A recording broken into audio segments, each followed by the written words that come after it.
Vedare tinokuchingamidzai zvekare kune chimwe chirongwa pano paZim Facebook Secrets and Confessions. Tadzoka zvekare nemamwe mamessages. Rekedzai tibva tapinda mumamessages edu atadzoka takakubatirai. Message yedu yekutanga yakamira sekudai so: hanzi makadi zvenyu mukoma, ndinokumbirawo kuti munge muchindiposterawo nyaya yangu makavigawo chitupa changu. Ndauyawo pano ndiine confession yangu iyo yandiinayo. Confession yangu mukoma yakamira sekudai so: ndinoda kureurura kuti ndine imwe boyfriend yangu uyo wandiri kufambidzana naye even though ndakaroorwa. Saka ininiwo ndinoshanda ndichigara kubasa, ndinoshanda samaid, ndinoshandirawo vamwe varungu. Saka ndinogara kokubasa kubva muswi weSunday mausiku. Dzimwe nguva kana kuri kunzi ndinenge ndisingadi kudzokera kulocation, ndinokwanisa kungomuudza kuti ndinenge ndiri busy, ndotomuudza kuti ndiri kushanda Sunday to Sunday. The reason as to why ndichigara hangu kubasa, ndakasarudza kugara kubasa, it is because of marriage. Pane umwe murume uyo wandiri kutofanira kuti ndinge ndichizochata naye, but pangori neka one small nyana problem, so apo pandiri kudawo help kubva kumhuri yeZimbabwe. So mukomanashi zvakaitika ndezvekudai so: nemurume wangu takasangana munomu munyika yeSouth Africa. Ipapo pandakasangana naye ainge ari munhu ainge aine mari. Basa rake raanoita nderekuti anotengesa magedhi. Saka anoti kana akatengesa gedhi 1 panobuda mari refu. Ipapo ndakaita lucky ndikabva ndasangana naye mukoma ainge achangobvawo mukutengesa magedhi 5. Akatengesera umwe murungu uyo ainge achida magedhi iwawo kuti ange achizomaisa paprazi pake, ndokubva apiwa cash. Saka pandakaona kuti ainge aine mari yainge yakawanda kudaro, ndakataura naye ndikabva ndati iwewe kana uchida kugara neni unofanira kutoti unge uchindiroora. Saka akabva achizotora mari iyo yainge achiti ainge achida kushandisa kutenga motikari yake kuti kambani inge ichikura, ndokubva achizoenda neni kumusha, ndokubva ambonobvisa nyana, ndokubva tachizodzoka kunoku kuSouth Africa. Takati tadzoka kunoku zvinhu zvake ndopa zvakabva zvachizotanga kudhakwa kuzosvika pari zvino mukoma munhu wekuti ava kungongwavha-ngwavhawo. Anokwanisa kutoita kana gore rose asina kana kumbotengesa kana gedhi rimwe zvaro, ava kutongoraramiswawo neni. Zvinongova zviri zvinhu zvekuti zvinenge zvichitobohwa kuti apa wakapinda mumarriage uine tarisiro yekuti uchazochengetwa, but wobva wachizotoona kuti ndiwe wava kutochengeta munhu. Saka mukuzongonobhowekana ndakabva ndachizoti nerimwe ramazuva ndokubva ndachizosangana neumwe murume uyo ari kumhiri kwemakungwa. Akabva andiudza kuti iye ainge ari single uye zvekare ainge achitsvaka an honest lady, someone who is from Zim. Ndikabva ndati ndiri pano, ndokubva tazotanga kudanana. Saka akabva achizondipa mafone numbers avatete vake vanogara zvekare munomu muprovince mandinogara, ndisingadi hangu kutaura nezita. Ndokubva tachizotanga kutaura paya paya. So dzimwe nguva ndinotomboenda kumba kwavatete ndichitombonogarako. Ivowo zvavo vanozviziva kuti ndainge ndakamboroorwa, but havazvizivi kuti nemurume wacho tichigere tose, ende handitodi kuti vange vachizviziva nekuti uyuwo ndiwo mukana wekuti ndinge ndichikwanisawo kuroorwa nemurume ane mapepa ekugara kumhiri kwemakungwa, neniwo ndinge ndichikwanisa kuzoendawo ikoko. Saka nyaya yazondiudza pano hombe ndeyekuti murume uyu akambouya kunoku. Mushure mekunge auya kuno ndokubva tachizombospenda sometime tiri tose. Saka pane zvimwe izvo zvaakandiudza zvandisina kunzwisisa, ende now anogara achingondifonera patinenge tichitaura achindibvunza kuti ndinozozvikwanisa here. Ipapo patainge tiri tose akati ndasuwa kurara mukofini mangu nekuti ndava nealmost 1 week kubva zvandauya kuno kuAfrica. Saka ndinofanira kuti ndige ndichikasika ndadzokera, otherwise zvinhu zvangu zvose zvinobva zvazooma kuti tsi ikoko kwaari. Ane mabusinesses akasiyana siyana, atori nevashandi, anotoshandirwa nevarungu, but akati kwandiri iye anorara mukofini ndo zvinoita kuti ange achiwana mari. Kana kuri kunzi akasarara mukofini hanzi zvinhu zvake zvinobva zvazotanga kudhakwa. Saka mukomanashi ndichiuya panapa ndikutodawo advice kubva kumhuri yeZimbabwe. Ido ndiri kuda advice, ndoramba ndichidanana naye here murume uyu kana kuti kwete?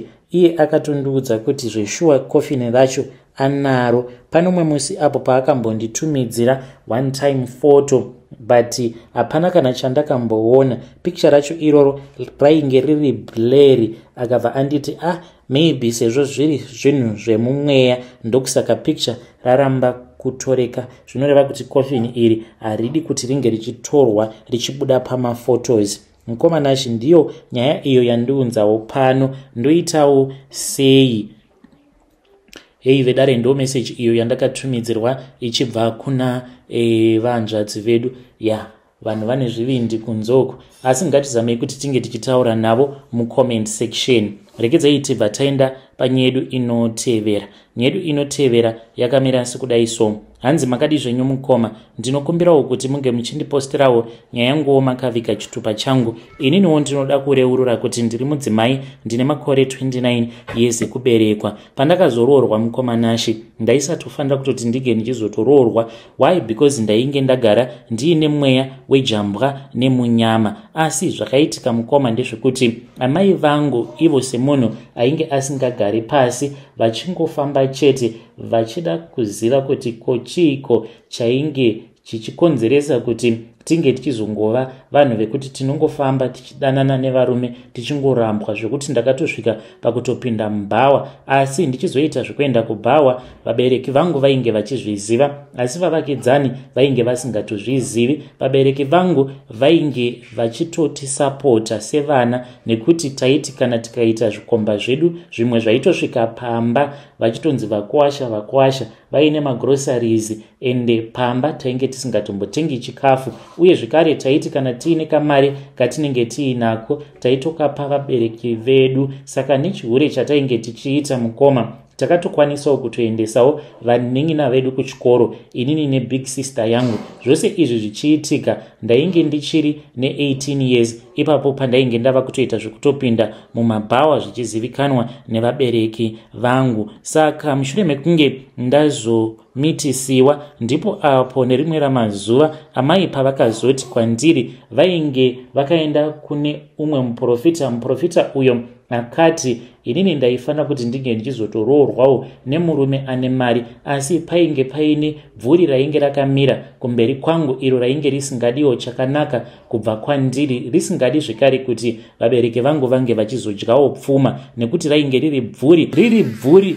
remunhu ainge akapondewa. Hanzi nemadzsekuru edu, uyo murume wacho akapondewa ainge achishandira vamwe sekuru vedu achiita zvekufudza mombe. Zvino ivo vainge vasingadi kumubhadhara nekuti vainge vakamuvivisa kuti kana ukashanda makore akati tichakupa mukadzi kana kuti tichakupa mombe. Zvino makore aya akati akwana, hanzi ndokubva vachizoramba kwava kumuuraya mukomana uya. Saka ndiro bvuri racho iroro rainzi rainge richinditeverera, risingadi kuti ndinge ndichizoroorwa, even though ndainge ndichitosanganawo nevarume vane mari. Zvino amai vakabva vachizopiwa solution, yainge iri solution yekuti vaifanira kuti vange vachizotora bhodhoro. Kana vatora bhodhoro vobva vatora munamato uyo wavainge vakapiwa. Munamato wacho iwoyo tobva tazoucherera pamba pemuvakidzani wedu. Asi izvi takanzi tinofanira kuti tinge tichizviita. Ini wacho ndakabata mwana mucheche mumaoko kuitira kuti bvuri iri risazozviona kuti pane zvatiri kuita. Mukoma Nash, zvakatitorera nguva, tainge takangochengeta chete munamato uya tiinawo mumba. Zvino pane umwe muzukuru uyo akazouya achibva kuSouth Africa ainge aine mwana mucheche. Saka nerimwe zuva ndakabva ndachizoudza amai kuti sezvo iye ainge achiti ainge asinganzwi zvakanaka, inini ndichatora mwana wake ndobva ndaita sekunge ndiri kutamba nemwana, tobva tabuda nemwana tobva tazonocherera chibhodhoro chacho ichocho, sezvo pamba pemuvakidzani wedu kune rimwe side paine jirawo rakadhirika. Ndokubva tachizoitasa izvozvo inini naamai. So takati tazotora mwana takabuda naye panze mukoma. Ndinoda kureurura kuti mwana uyu paakada kutanga kuchema, ndakamubata ndikamuvhara muromo kuti asazochema. Ndokubva tapinda payadhi pemuvakidzani, ndokubva tatanga kuchera. Takachera mukoma Nash, ndokubva tachizoisa bhodhoro reyaria kwava kufushira. Izvi ndo zvatakaita inini naamai vangu kuri kusundidzira bvuri iro riri pavana vemuvakidzani wedu. Zvose izvo zvandainge ndichimboita pandainge ndichiri kuma18 years ndizvo zvava kuitwa nevana vemuvakidzani. Mukomanashi inini ndakazotoroorwa uye zvekare ndikatochata zvekuti kana murume wangu haatombozvizivi kuti past yangu yakanyangara kudaro. Ivo amai vanoti usarwadziwa nezvose izvo zvatakaita, nekuti dai kwanga kuri kunzi tainge tisina kuita saizvozvo zvimwe kudai ungadai wakatofa mwana wangu. Be happy, tenda Mwari kuti zambuko redu takariwana.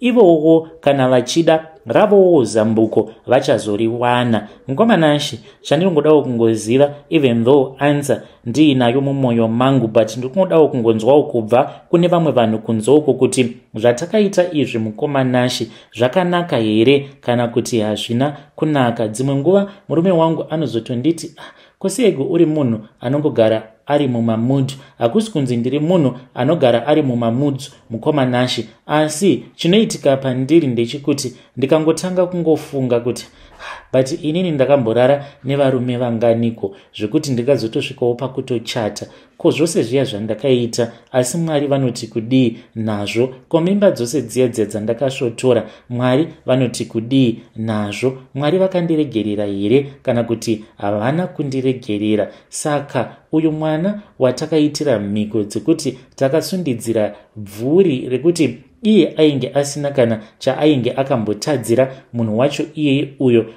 ava kumuteverera achimukonesa kuti ange achisanganawo nemunhu anenge achimuda kuti ange achingoita zvechihure chete. Bvuri racho iroro richimutsvakira varume, but vazhinji vacho vanenge vangori varume hongu vanenge vaine mari, but vanenge varipo pakungomutambisa chete. Ko mwana uyu akambotadzei? Ko vanhu vose zvavava kuti mwana uyu inzenza vanombozviziva here kuti ini naamai vangu ndisi takakonzeresa kuti mwana uyu ange achizoita zvehunzenza? So mukomanashi ndingodawo kungobvunza kubva kumhuri yeZimbabwe kuti nezvose izvi zvandakaita maonero enyu ndingaregererwa here naMwari kana kuti rangu denga hakuna, zvakatovharana. Vedare ndo message iyo yandakatumidzirwa ichibva kuna vanzvadzi vedu. Hanzi ranguwo denga ririko here kana kuti hakuna? Zvakangoma hazvo veduwe. Pane imwe message iyo yandakatumidzirwa ichibva kuna vanzvadzi vedu. Tanga tisati tapedza kuita type voice note ravo, nekuti voice note kana akati rebei zvinotorawo nguva. Saka ndichangokupai brief narration kana tapedza kuita type up, then ndobva ndachizonyatsoiverenga nyaya yacho iyoyo. But ivo in brief vari kuti mukomanashi nhau iripo ndeyekuti ndakarwadziswa kubva ndichiriwo musikana wechidiki, kubva zvavakatanga kupindawo mumarriage ndokubva vatongorwadziswa even in her first relationship ndokubva vatobatira pamuviri paya. Asi hanzi zvinoitika kwavari ndezvekuti vanokwanisa kutodanana nemurume mushure mekunge vafambidzana nemurume wavanenge vachifambidzana naye. Hanzi totoita kana gore rose pasina kana kumbosangana pabonde tichingodanana, asi tikazongowirirana kuti nguva yareba vanenge vava maybe ne1 year vachingodanana chete. Murume wobva azotanga kukomplaina kuti nguva yareba. Hanzi ndikangogara ndaenda kumba kwemurume iyeye ndikangonorara naye ndokutovharana kwazvinenge zvatoita. Murume iyeye hanzi anobva atotanga kutondi ignore, ndobva ndachizotanga zvekare kumunyengerera murume iyeye. Saka ivo vari kuti kana ariko munhu wekuti ari honest enough anokwanisawo kuti tinge tichifambidzana tichidanana, because weakness vari kuti weakness yangu murudo ndeyekuti kana ndanyurawo ndinenge ndanyura, asi ndiri kungosangana nevanhu vari wrong. Saka ngatizamei kuti tinge tichitaura navo mucomment section vanzvadzi vedu ava, uye zvekare kune avo vanenge vari interested munokwanisa kuuya kuinbox. Kana mauya kuinbox ndobva ndachizokupai kana ndoita kuti munge muchizosangana if you are single and searching. so you can come to my inbox. Rekedzai tibva taenda panyaya yedu inotevera. Nyaya yedu inotevera yakamira sekudai so. Hanzi makadi zvenyu mukoma, ndinokumbirawo kuti munge muchindiposterawo nyaya yangu makaviga chitupa changu. My life is a mess. Mushure mekunge ndadanana nevamwe pastor ava mukoma vatori nemukurumbira, ndakafambidzana navo even though ndainge ndichitozviziva kuti iyi ndo yainge iri pure adultery. Saka ndakatanga kuendawo kuchechi kwavo, taitowo vamwe vevamwe vaitongorenga kuback city tisingamboendewo kumberi. Asi chakandishamisa ndechekuti ivo vakazonditi hanzi vakandiona pavideo footage rechurch vachinditi after each and every service ndinoona footage yezvose zvinenge zvaitika muchurch. Saka hanzi pane apo kamera parakazozuma pandiri vakabva vati mukadzi uyo akanaka anonzani.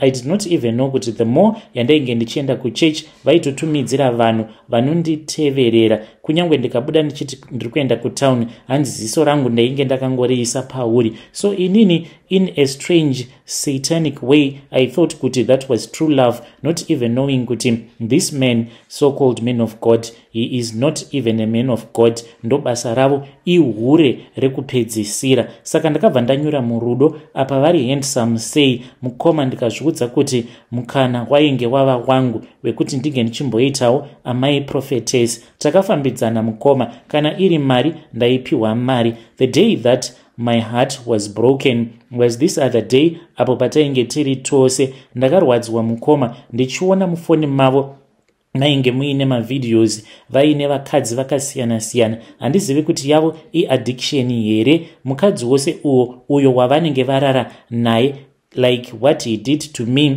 vakatondishuta kavideo but vakangonditi this is to remind me. Ndakaona mavideos mukoma, mamwe ma5 second clip evakadzi ameno kuti vakadzi vandakaona including my own videos vainge vakawanda sei. Gallery mukoma rainge rakaita kuzara ko iwo maselfie neniwo. Even the very first day ndichiri murudo mukoma takatorana maselfie apa inini ndini ndainge ndakatoburitsa mazamu angu, ivo vakaita kakuwanda behind me such that zvekuti kana vakada kuparadza marriage yangu vanongoiparadza. kunyange ipapo pamavideos ndini ndainge ndichibuda, ivo vainge vasingabudi vachingooneka chiuno chavo chete ichi. Ndakarwadziwa mukoma kuti ndinge ndichichema ndakatya because this was after vabva mukundirova mushure mekunge ndavaudza kuti ndainge ndafunga kuti ndinge ndichivazvarira. Izvozvo vakatonditi zvinorovesa. A man of God cannot be seen impregnating women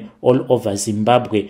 So ndiyo nyaya yangu mukoma. My life is a mess. Kurarama ndichiziva kuti out there kuno umwe munhu ane manude videos angu. Dai kwanga kuri kunzi takabuda tose tiri vaviri, zvimwe kuda ndaitikana akalikawo na ivo vanozonyara, but inini ndini ndega mukoma face yose inoita kubuda zvekuti ndinonyatsokuoneka kuti ya uyu ndini ngeuyu. Apa I am a married woman. I have stopped going to that church. Kubva zuva ravakandirova ndakabva ndazongoramwawo kuenda kuchurch kwavo. He has never communicated with me ever since. My prayer each and every day ndinongonamata ndichiti Mwari, no matter what happens, mavideos iwawo haafanire kuti ange achizolika. Please God, on my behalf and on behalf of all those women, those innocent women that did not even know kuti ndo zvavanoita, please just rescue us from embarrassment.